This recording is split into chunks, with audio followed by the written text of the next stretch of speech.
Headlines, two-word headlines. Today they're going with fooling Kenyans, and they say, from claims of saving the country from a political precipice to rhetoric about their marriage being the answer to the country's problems, ODM leader Raila Odinga and President William Ruto's newfound love has little to do with the people. It's all about power, plum positions, and self-preservation. That story is on page 8. And this one looks more like a statement, not a question. It comes a day after the PS for ICT censored the Standard and cancelled advertising from government for this paper. But the Taifa Leo has a similar story, this time around quoting the senator from Busia, Okiya Omtata, saying ndoa ya Ruto na Raila ni haramu. Omtata goes ahead and equates it to a civilian coup. Bwana Gakuya, there seems to be a lot of questions on how genuine, especially Raila Odinga, is. He appears to be intent on having his cake and eating it, supporting government on one hand and insisting that he's still with the people on the other. And that is creating a lot of confusion. Yet he's enjoying his moment on both sides. Do you agree that, yes, probably the people who are benefiting from this deal are not the intended beneficiaries? Ideally, because we all of us lives on this earth, and we understand where these kind of politics are coming from and where they are intended to go. Let us all agree that Raila is a joyrider, and he's a beneficiary of each and every other election, and he is the man who, after every loss, he becomes a winner, because he found himself in the center of the share of that particular government. And his history is well known, right from the Moi regime, Kibaki regime, Uhuru regime, and now the William Ruto's regime. But I cannot blame Raila.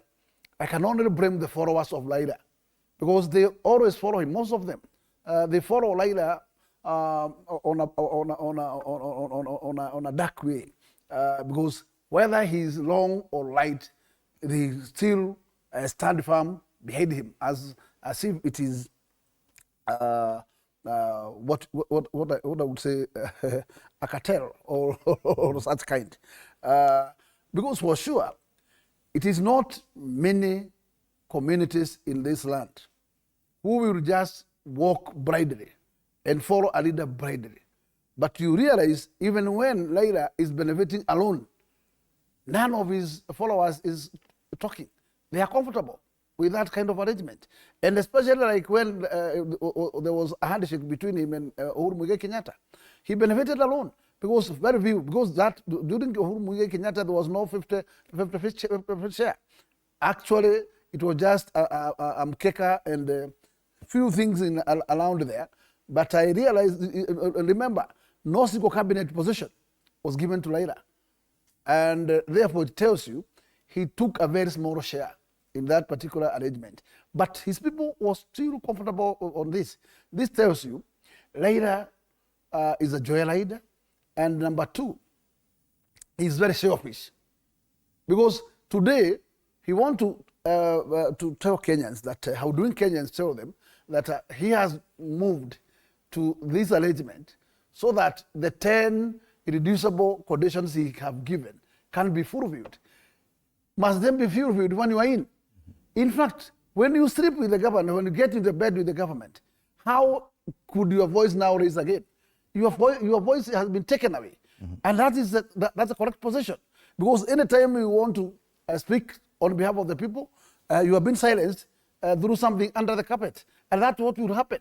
So therefore, if people have any hope that Raila will be a messiah for them in any unfortunate situation, I think the time has gone, and the water has already passed under the bridge, and Raila is there just for his survival politically.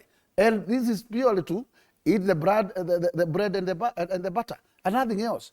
And that's why Raila today, after losing from AU, how just dramatically, then things were, yes, changes has to begin on the spot.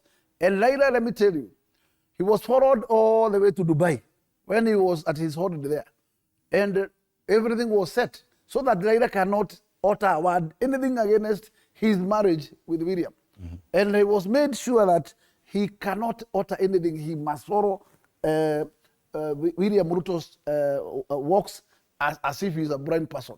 But if Raila was genuine enough, and he was for the people of Kenya, he has his brain, and he can stand to say, I cannot move to this direction because my fight is to liberate this country, and before these conditions are met, I cannot step to that bed. Okay.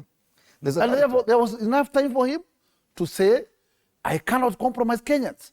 Because one, life is difficult, people are being abducted, people extrajudicial killings are on, but you have crossed the bridge, you have crossed the road, even without any implementation of what the conditions you are giving. And I can tell you, whatever Raila was doing, because he told Kenyans that actually he was moving around to consult Kenyans, it was just to hoodwink them, just to massage Kenyans. But inside his heart, he was for the bread and the butter. Because the narrative, and listening to Raila Odinga in the past 1 week or so, is building this